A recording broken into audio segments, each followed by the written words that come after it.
Hello, আসসালামু আলাইকুম everyone. কেমন আছেন সবাই? আশা করি সবাই অনেক ভালো আছেন। আজকে বাসায় কালাভুনা রান্না করেছিলাম, তাই চিন্তা করলাম এই রেসিপিটা আপনাদের সাথে শেয়ার করি। কালাভুনা রান্না করতে যেহেতু পেঁয়াজের বেরেস্তা লাগে, তাই আমি আগে পেঁয়াজের বেরেস্তা করে নিয়েছিলাম। আর অপরদিকে আমি মাংসগুলোকে ধুয়ে পানি ঝরিয়ে রেখেছিলাম। এরপর আমি মাংসের সাথে একে একে এলাচ, তেজপাতা, সামান্য জয়ফল, 3টা লবঙ্গ,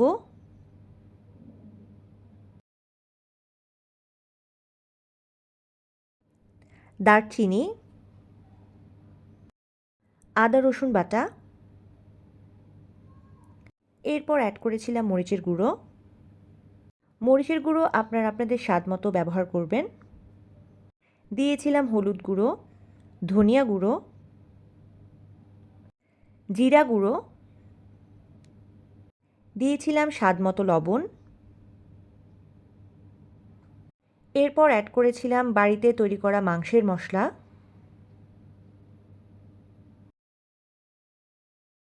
এরপর আমি অ্যাড করেছি বেরেস্তা। যে তেলে আমি বেরেস্তা ভেজেছিলাম সেই তেলটাও আমি এখানে দিয়ে দিব।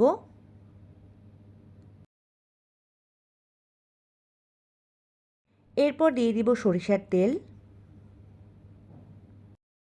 সব কিছু দিয়ে দেবার পর এগুলোকে আমার ভালোভাবে মাংসের সাথে মিক্সড করে নিতে হবে, যেন মাংসের সাথে মশলাগুলো খুব ভালোভাবে মিক্সড হয়। এরপর চুলায় কড়াই দিয়ে আমি আমার ম্যারিনেট করা মাংসটা দিয়ে দিব।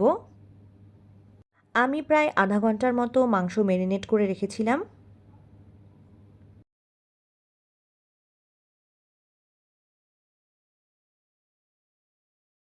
চুলায় দেবার পর মাংসগুলোকে খুব ভালো করে নাড়তে হবে।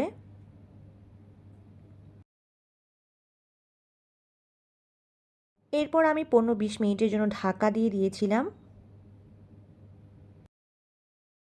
আমি একটু পরপরই নাড়াচাড়া করে নিচ্ছিলাম, কারণ কিছুক্ষণ পরপর নেড়েচেড়ে না দিলে মাংসগুলো লেগে যেতে পারে।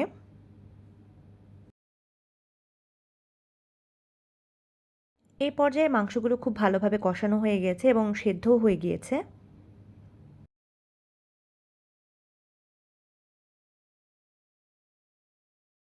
এদিকে আমি আরেকটা কড়াইতে তেল দিয়ে তার মধ্যে পেঁয়াজ কুচি, রসুন কুচি দিয়ে দিয়েছি মাংসগুলোকে বাগার দিব বলে।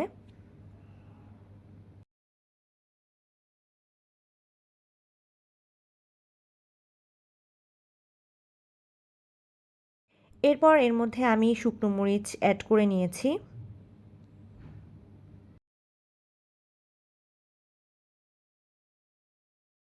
খুব ভালোভাবে এগুলোকে ভাজার পরে এরপরে আমি সেই রান্না করা মাংসগুলো এটার মধ্যে দিয়ে দিয়েছি।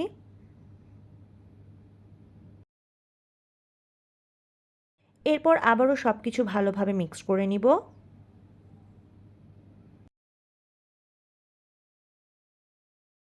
মাংসগুলোকে আরও ভালোভাবে সেদ্ধ করার জন্য এর মধ্যে আমি সামান্য একটু গরম পানি দিয়ে দিয়েছিলাম, আর সাথে দিয়ে দিয়েছিলাম গরম মশলা গুঁড়ো। তবে আপনারা চাইলে এতে পানি অ্যাড করতে পারেন, আবার নাও করতে পারেন। আর এই হচ্ছে আমার রান্না করা মাংসের ফাইনাল লুক। আর এটি খেতেও খুবই সুস্বাদু হয়েছিল।